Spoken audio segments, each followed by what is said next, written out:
The Atlantic Ocean. A cold night in the winter of 1718. The wind howls like a warning. Waves crash against the body of a wooden ship called the Providence. No light, except a lantern swinging violently. Then suddenly, a scream. Not a scream of fear, but a scream of pain, followed by the sound of footsteps. Then a heavy impact, and then complete silence. The next morning, another ship passes nearby. Everything seems normal. The sails are raised, the ship moves slowly. But as they get closer, one thing is clear. No one is on deck. No crew, no captain. Only a black flag that wasn't there before. What happened inside that ship during that night?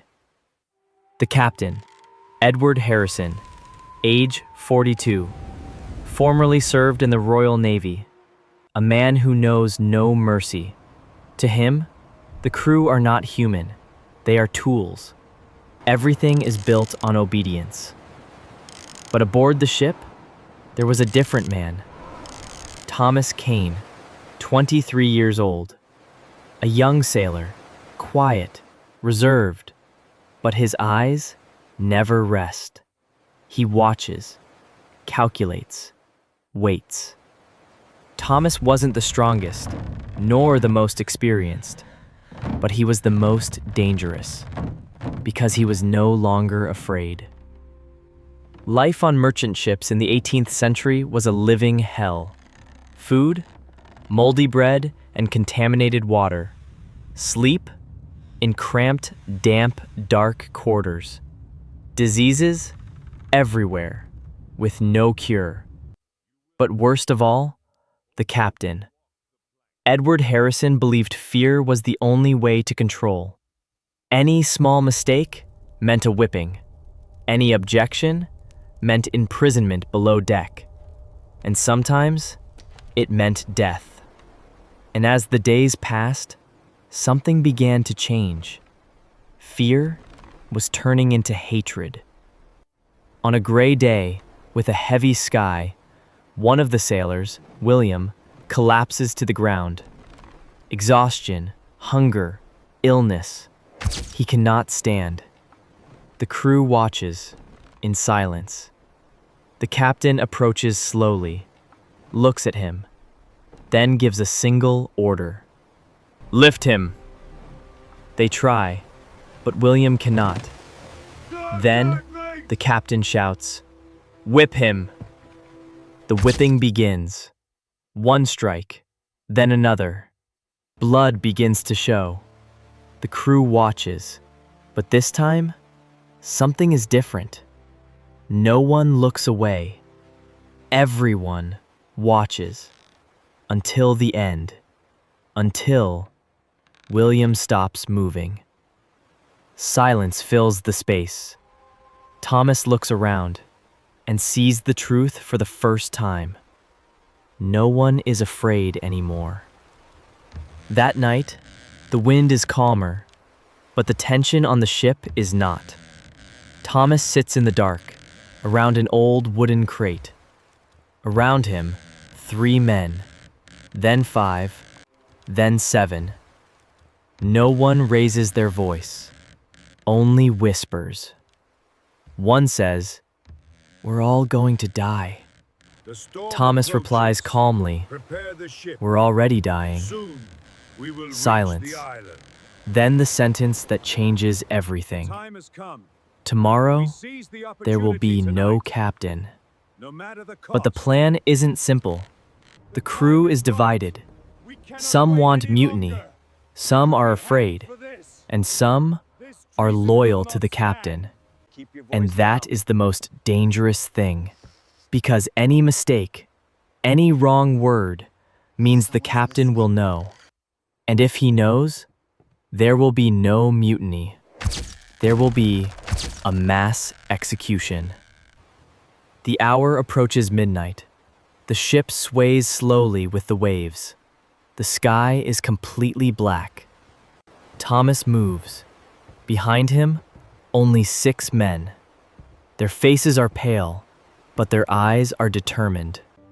They reach the captain's cabin door. A moment of silence. Thomas places his hand on the handle, opens the door slowly. The darkness inside is thick. But suddenly, a voice. I knew. The captain stands, a weapon in his hand. He was ready. One man steps back. Another tries to flee. But Thomas does not move. The moment explodes. The captain attacks. A strike. A scream. Chaos. The entire ship awakens. The fight spreads. Blood on the wooden floor. Screams mix with the sound of the sea. Thomas fights, not for money, nor for freedom, but because he has nothing left to lose. The captain lunges at him, but before he reaches him, Thomas drives the knife into his chest. A moment of silence. The captain falls, and everything ends. Or so it seems. At sunrise, the ship is quiet. Not because it is safe, but because it has changed. The crew gathers. Some are shocked, some are afraid, and some are smiling. Thomas stands before them. He does not wear the captain's uniform, nor does he carry a sword. He simply says, "We're not going back." One asks, "Where do we go?" Silence. Then the only possible answer, to the sea, as pirates. That day, everything changed. The ship changed course, names changed, rules changed, even the flag turned black. The first attack was chaotic, but successful. Then the second, easier. Then the third, there was no hesitation anymore. Within months, the Providence became a nightmare at sea. Its name spread, and fear returned. But this time, not from the captain, but from them. But the truth is deeper. These men were not born pirates. They were not criminals. They were victims. A cruel system, a merciless life, pushed them to a single edge. And when they fell, they didn't fall as individuals. They fell like a storm. 3 years later, somewhere far in the ocean, a ship was found. The same ship, the Providence, but abandoned. The sails torn, the wood decayed. No trace of the crew. No bodies.